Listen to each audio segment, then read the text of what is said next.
datang di Kampus Pejuang Pendidik, Pendidik Pejuang. Universitas Veteran Bangun Nusantara merupakan institusi pendidikan tinggi yang memiliki motivasi untuk mencetak lulusan yang mandiri, unggul, profesional, berkarakter, dan memiliki nilai-nilai kejuangan.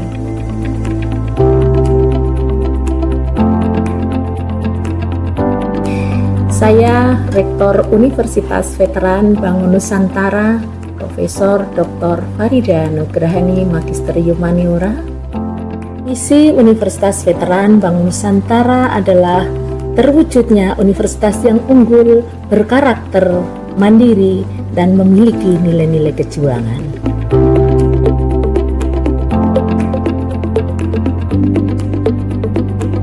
Univet bisa, Univet jaya, Univet unggul luar biasa.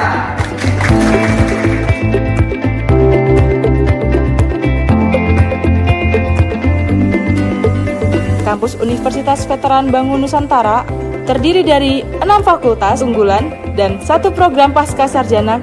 Univet Bantara memiliki peringkat ke-97 antar perguruan tinggi se-Indonesia, dilansir melalui website EduRank.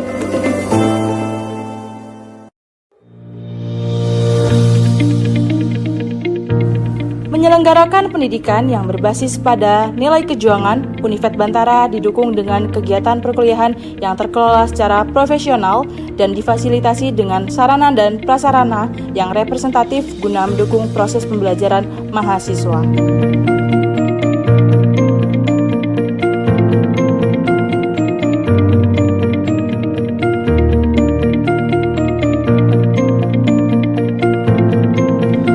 Univet Bantara secara intens melaksanakan penelitian guna menunjang pengembangan iptek dan sosial budaya sekaligus sebagai wadah untuk memberikan kompetensi serta keahlian khusus untuk mahasiswa dalam menyongsong masa depan yang penuh dengan tantangan.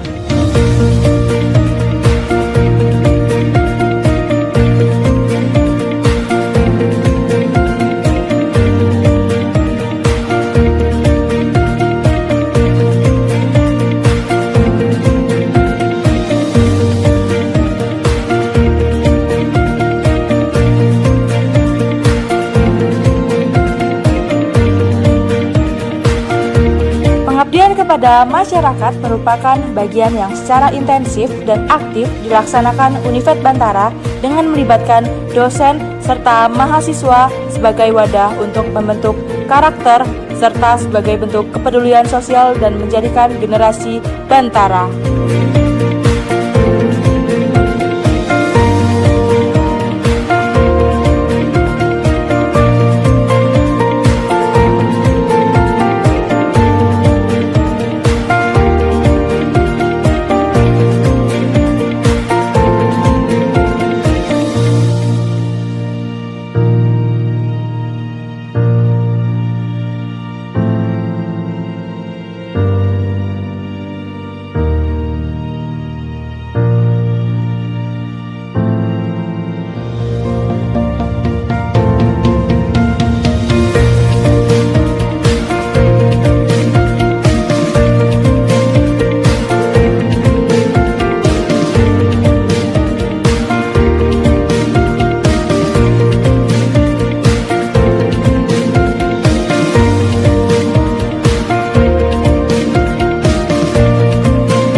Assalamualaikum warahmatullahi wabarakatuh. Perkenalkan, nama saya Rohmatun Najah, NIM 23225200050, bidang studi Pendidikan Guru Sekolah Dasar atau PGSD, Program Pendidikan Profesi Guru Prajabatan, Universitas Veteran Bangun Nusantara Sukoharjo, tahun 2024. Di sini saya akan mempresentasikan seminar pendidikan yang diampu oleh dosen pengampu yaitu Ibu Imade Ratih Rosanawati MPD.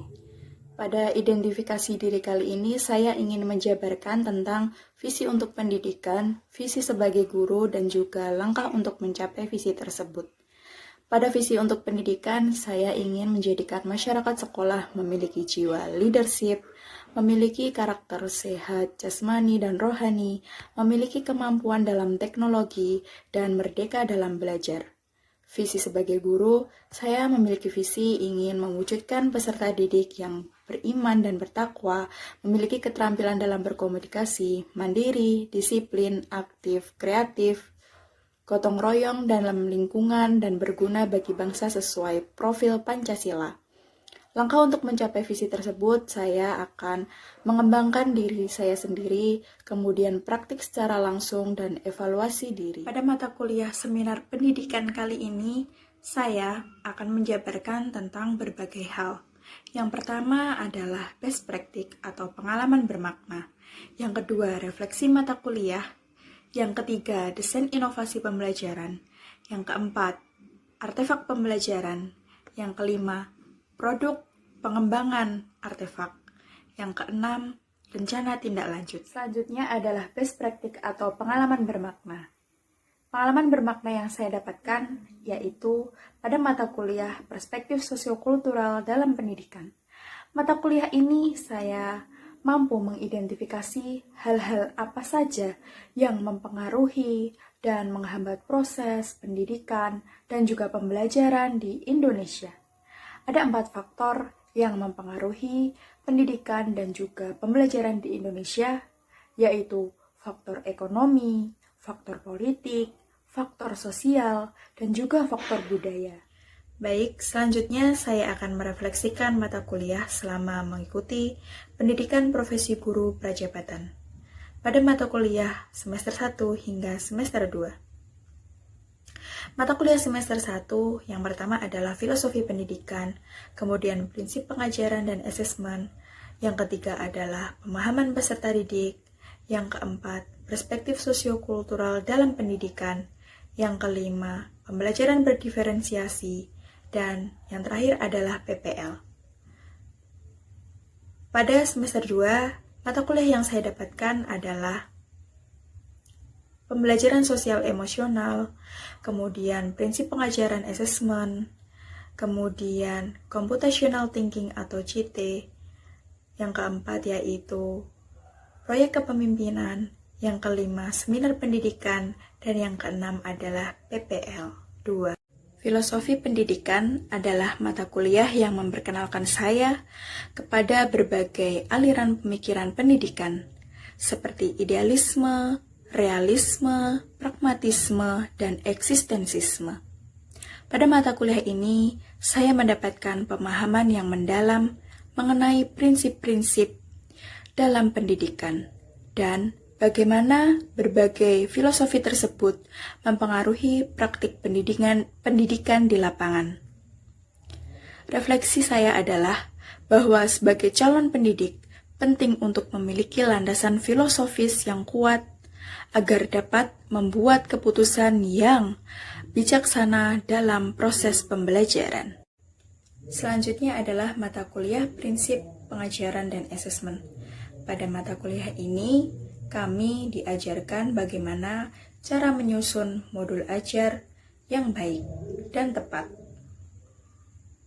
Pada mata kuliah ini terdapat pembelajaran seperti CRT, TARL, UBD, dan kami diajarkan bagaimana cara memberikan asesmen atau penilaian terhadap peserta didik dengan tepat, seperti asesmen diagnostik, asesmen sumatif, dan lain sebagainya.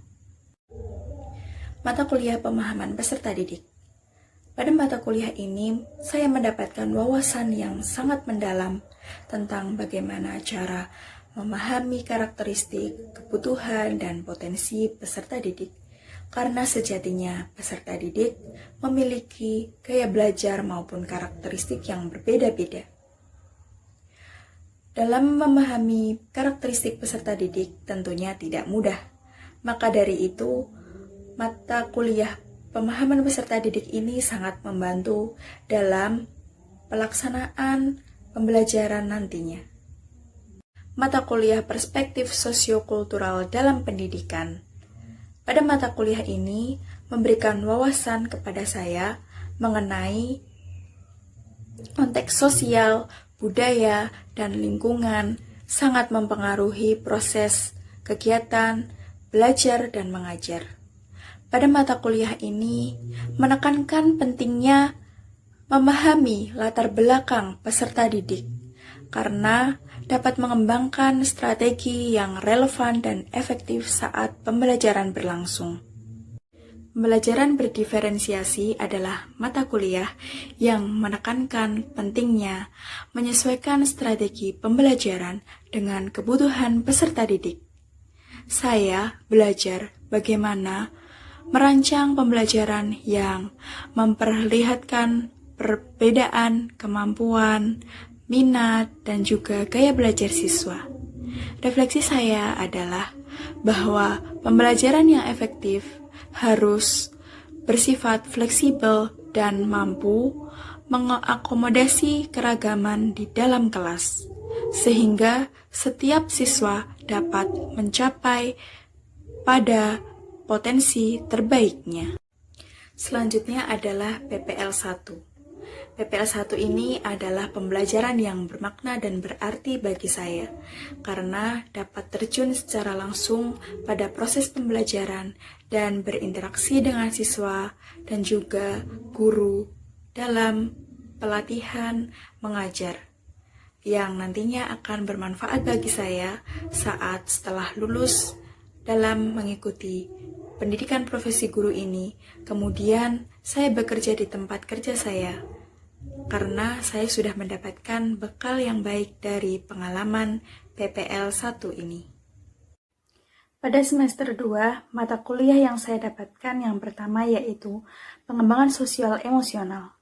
Mata kuliah ini memberikan kepada saya wawasan mendalam tentang pentingnya aspek sosial dan emosional dalam proses pembelajaran. Saya belajar bagaimana membangun lingkungan belajar yang mendukung perkembangan emosi siswa, serta cara mengintegrasikan keterampilan sosial dan emosional ke dalam pembelajaran sehari-hari. Refleksi utama saya adalah bahwa pengembangan kompetensi sosial dan emosional sangat krusial untuk membentuk siswa yang berkarakter dan mampu beradaptasi dengan berbagai situasi kehidupan. Selanjutnya adalah mata kuliah prinsip pengajaran dan asesmen. Pada mata kuliah ini, kami diajarkan bagaimana cara menyusun modul ajar yang baik dan tepat. Pada mata kuliah ini terdapat pembelajaran seperti CRT, TARL, UBD, dan kami diajarkan bagaimana cara memberikan asesmen atau penilaian terhadap peserta didik dengan tepat, seperti asesmen diagnostik, asesmen sumatif, dan lain sebagainya. Mata kuliah computational thinking atau berpikir komputasional membuka pemahaman baru bagi saya untuk memahami bagaimana cara berpikir yang sistematis dan juga logis dapat diterapkan dalam berbagai masalah, tidak hanya dalam bidang teknologi informasi saja. Mata kuliah ini menekankan pada pentingnya penguraian masalah kompleks menjadi komponen-komponen yang lebih sederhana dan menggunakan pendekatan algoritmis untuk menyelesaikannya. Refleksi saya adalah bahwa berpikir yang sangat bermanfaat dan dalam menghadapi tantangan di berbagai bidang kehidupan. Selanjutnya adalah mata kuliah proyek kepemimpinan. Pada mata kuliah ini memberikan saya kesempatan untuk mempraktikkan keterampilan kepemimpinan dalam situasi yang nyata. Melalui berbagai proyek dan tugas yang diberikan, saya belajar pentingnya komunikasi, kerjasama dalam tim, dan juga pengambilan keputusan yang efektif. Saya juga mendapatkan pemahaman lebih dalam tentang gaya kepemimpinan yang berbeda dan bagaimana mengelola dinamika kelompok untuk mencapai tujuan bersama. Refleksi utama saya adalah bahwa kepemimpinan adalah keterampilan yang dapat dikembangkan melalui pengalaman dan pembelajaran yang berkelanjutan. Pada praktik pengalaman lapangan 2 atau PPL 2 merupakan puncak dari perjalanan saya sebagai calon guru, di mana saya bisa langsung terjun dalam lapangan dan mengajar di sekolah. Pengalaman ini sangat berharga karena memberikan saya gambaran nyata tentang bagaimana dunia pendidikan dan juga tantangan yang dihadapi oleh seorang guru. Refleksi saya dari PPL 2 ini yaitu bahwa mengajar tidak hanya tentang mentransfer ilmu saja, tetapi juga tentang bagaimana memotivasi, membimbing, dan menjadi teladan bagi siswa. Pada mata kuliah perspektif sosiokultural dalam pendidikan terdapat 6 topik. Topik 1 berisikan tentang pengantar perspektif sosial, budaya, ekonomi, dan politik dalam pendidikan. Topik 2 berisikan tentang konsep dasar perspektif sosiokultural dalam pendidikan. Dan topik 3 berisikan tentang perspektif sosial, budaya, ekonomi, politik dalam pembelajaran. Topik 4 yaitu tentang pembelajaran Zone of Proximal Development atau ZPD. Pada topik 5 berisikan tentang pendekatan, strategi, metode, dan teknik pembelajaran yang diterapkan sebagai scaffolding pada ZPD. Kemudian topik 6 atau topik yang terakhir berisikan tentang isu-isu penyelenggaraan pendidikan dan pembelajaran di sekolah dalam perspektif sosial, budaya, politik, dan juga ekonomi. Ini akan saya jelaskan sedikit gambaran tentang topik-topik dalam mata kuliah perspektif sosiokultural. Pada topik 1 tentang pengantar perspektif sosial, budaya, ekonomi, dan politik dalam pendidikan di Indonesia. Perspektif ini menggambarkan bagaimana faktor-faktor mempengaruhi pendidikan di Indonesia sejak masa penjajahan hingga saat ini. Pada topik 2, mengenai konsep dasar perspektif sosiokultural dalam pendidikan. Konsep dasar perspektif sosiokultural dalam pendidikan dipelajari melalui teori CHAT dan SES yang berpengaruh terhadap perkembangan pendidikan anak. Kemudian pada topik 3, perspektif sosial, budaya, ekonomi, dan politik dalam pembelajaran, yaitu bagaimana terdapat pendekatan, strategi, metode, teknik, pembelajaran yang menerapkan perspektif sosial, budaya, ekonomi, dan politik dalam berbagai referensi dan praktik yang pada topik 3 yaitu pembelajaran pada Zone of Proximal Development atau ZPD. Pada pembelajaran kali ini memperhatikan bagaimana perkembangan yang aktual dan potensial bagi peserta didik. Pada topik 5 tentang pendekatan, strategi, metode, dan teknik pembelajaran yang diterapkan sebagai scaffolding pada ZPD.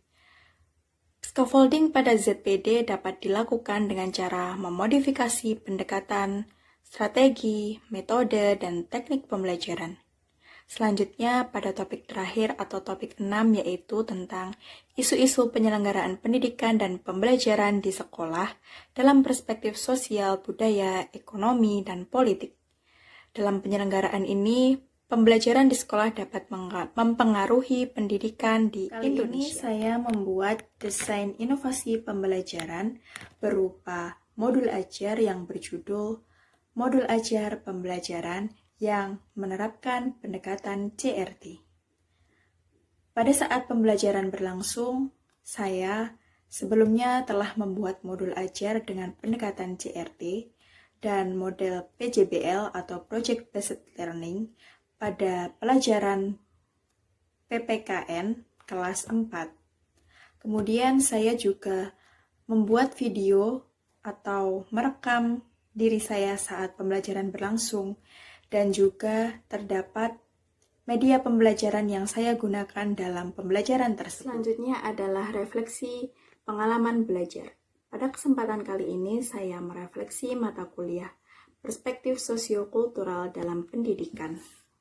Pada topik 6, yaitu tentang isu-isu penyelenggaraan pendidikan dan pembelajaran di sekolah dalam penerapan perspektif sosial, budaya, ekonomi, dan politik. Untuk langkah awal yang saya lakukan yaitu melakukan pendekatan pembelajaran CRT dengan melakukan observasi pada kelas yang akan saya gunakan untuk melaksanakan pembelajaran. Langkah yang kedua adalah penyusunan rancangan pelaksanaan pembelajaran atau RPP pembelajaran CRT. Dan yang ketiga adalah implementasi pembelajaran CRT pada kelas yang sudah saya observasi, yaitu kelas 4, mata pelajaran PPKN. Baiklah, kemudian pada artefak pembelajaran yang saya gunakan yaitu modul ajar, media pembelajaran, video pembelajaran. Pada modul ajar yang saya gunakan yaitu pendekatan CRT dengan model pembelajaran PJBL atau Project Based Learning. Kemudian, media pembelajaran yang saya gunakan berupa LKPD, video pembelajaran, dan juga alat dan bahan yang akan saya gunakan saat pembelajaran berlangsung. Dan yang ketiga yaitu ada video pembelajaran, di mana saya merekam diri saya saat saya mengajar di kelas tersebut atau di kelas 4 mata pelajaran PPKN. Alasan pemilihan artefak yang saya gunakan adalah berupa modul ajar, video pembelajaran, dan juga media pembelajaran.